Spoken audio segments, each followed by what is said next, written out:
Good day, here are the top stories from the Philippine News Agency.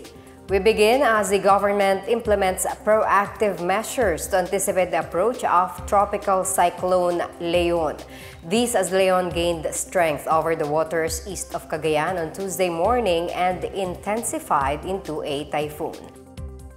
Pag-asa said as of 10 a.m., Leon was located 555 kilometers east of Tuguegarao City with maximum sustained winds of 130 kilometers per hour and gustiness of up to 160 kilometers per hour. Leon intensified over the waters east of Cagayan and is now moving west-northwest at 10 kilometers per hour. Tropical cyclone wind signal number 2 is raised over Batanes, Babuyan Islands, the eastern portion of mainland Cagayan, and the northeastern portion of Isabela.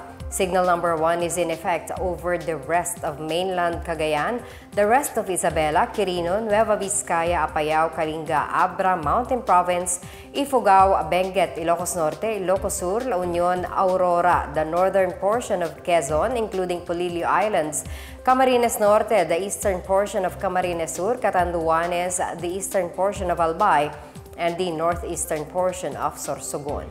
Meanwhile, Cagayan Valley, Cordillera Administrative Region, Aurora, Quezon, Camarines Norte, Camarines Sur, and Catanduanes can expect rains with gusty winds directly caused by Leon.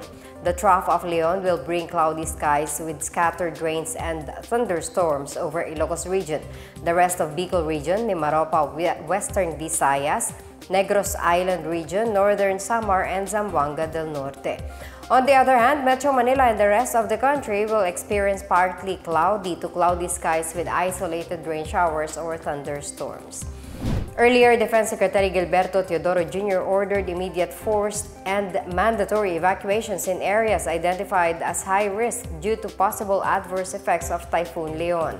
The Department of the Interior and Local Government said local chief executives must ensure that residents in high-risk areas promptly move to designated evacuation centers or safe areas. The Department of Agriculture, meanwhile, prepositioned agricultural inputs for distribution to farmers whose crops may be at risk due to Leon.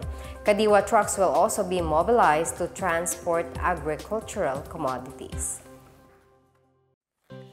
Relief efforts continue in full force as the government works to reach communities devastated by severe tropical storm Kristine despite facing major logistical challenges. Amid severe flooding that continues to impede access to certain areas, the Presidential Communications Office assures that relief, rescue, and rehabilitation operations are ongoing.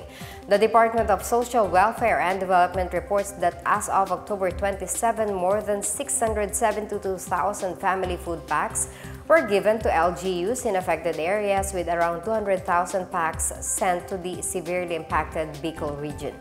An additional 1.3 million food packs have been prepositioned in various DSWD regional offices for distribution as part of its disaster interoperability plan. 2 Philippine Coast Guard ships carrying 14,000 food packs bound for Bicol left Cebu's port Monday morning, with additional aid set to reach storm-affected areas later this week.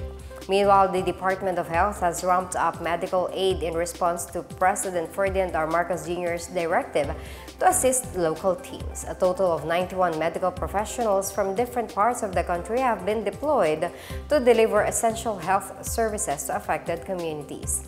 As of Monday noon, 30 national roads remain impassable, 5 in Camarines Sur, 3 in Batangas, 2 in Pampanga, and 1 each in Cagayan, Occidental Mindoro, and Cebu. The Department of Public Works and Highways says it has successfully cleared 86 roads since Sunday, with some routes in Naga now partially accessible to heavy vehicles, improving connectivity for critical relief efforts.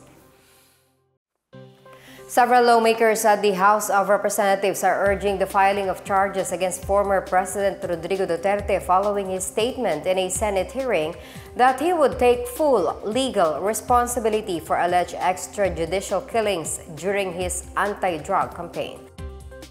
Deputy Majority Leader Jude Asidre of the Tingog Party List says Duterte's statement leaves no room for ambiguity, emphasizing that such an admission demands accountability through legal action.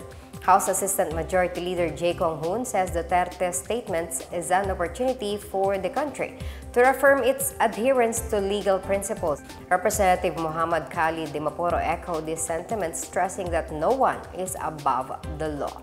House Assistant Majority Leader Mike Swansing says the judiciary and investigative bodies must take Duterte's statement seriously and act on his admission. House Quad Committee Co-Chair Representative Bienvenido Abante Jr. meanwhile called on the Department of Justice and the Office of the Ombudsman to review evidence from House investigations. Meanwhile, Justice Secretary Jesus Crispin Remulla responded to Duterte's recent allegations that ending his drug war resulted in higher crime rates. Remulla cited PNP data showing a 10.66% drop in crime since July 2022, confirming the Marcos administration's commitment to maintaining peace, order, and upholding the rule of law. The Presidential Anti-Organized Crime Commission and the PNP Criminal Investigation and Detection Group on Monday filed human trafficking charges against former presidential spokesperson Roque Jr. and two others.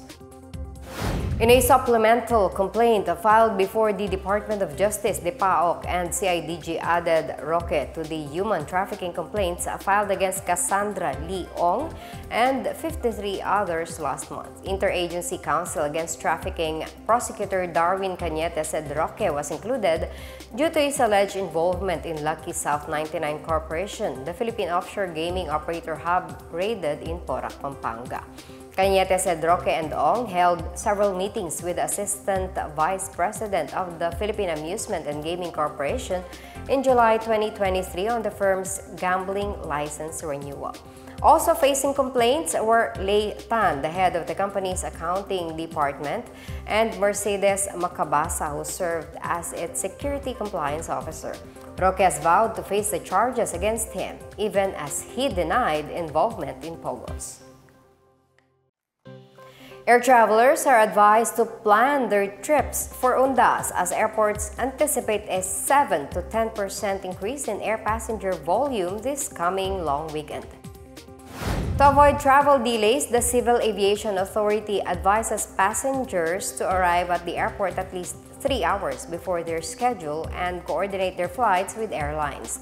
Passengers are also advised to avoid bringing prohibited items and follow all rules, particularly those against saying bomb jokes. Meantime, all airport managers were directed to maintain continuous operations and prioritize the safety of passengers.